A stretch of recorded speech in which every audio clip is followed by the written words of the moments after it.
Ms. Wattel here. Today we're going to go over the 5D process in class, but I wanted to explain it a little bit and show you a template that we can use.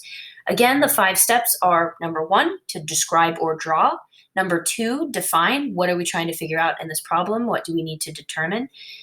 Step number 3 is to do, so do the math, show your work. Step 4, determine if your answer is too high or too low or just right. And step number 5 is to declare. Clearly state your answer once you have figured out the solution to that particular problem.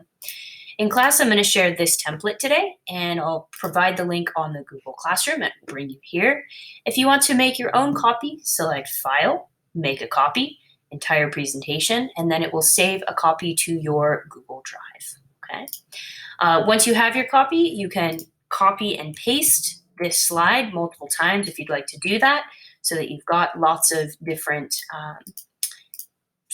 templates for you to then be able to edit. Okay, but if you don't do that, you can always come back to the original. But here's the template, and in the problem that we do today, we'll first want to draw or describe our shape. We're going to use a rectangle, so if I hover over this button right here, it's the shape button. If we click on it, it will let us pick any shape we'd like to draw. And oops, let me make that a little bit wider. So today we're going to use a rectangle, and we can draw our rectangle like that. We'll then add some labels. If you want, you can use text boxes to help you label the particular sides. In our example, we'll have the height be X. The width of our rectangle is going to be X plus 10.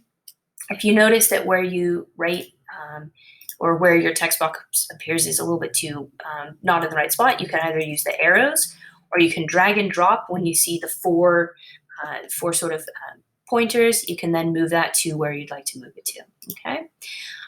For the table that you'll see for the define, do, and decide sections, you can first of all change the widths of those columns by just hovering over the lines there and moving it to where you'd like to move it to. If you want to add an additional column, so today we're going to need to define the width as well as the height of our rectangle. So I'm going to right click, that's the second button on my mouse, and I'm going to select insert a column. You can pick if you want it to go to the left or to the right. I'm going to say right. And then right here we'll have our height and we'll have our width. You can resize the columns by moving them over a little bit, making them fit in this define section. You can also highlight the text, change it to a different size, and go from there. For the do section, today we're going to use the perimeter. What do we do when we're finding the perimeter? We add all sides.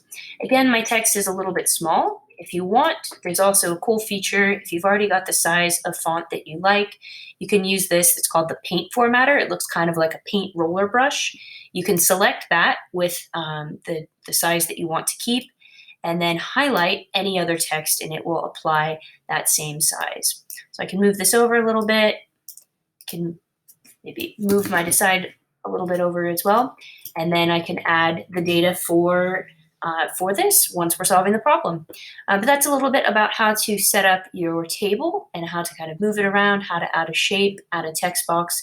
Those are all skills that will be useful for being able to use this 5D process template. Okay, let me know if you have any other questions, and I hope you have a great day. See you later. Bye.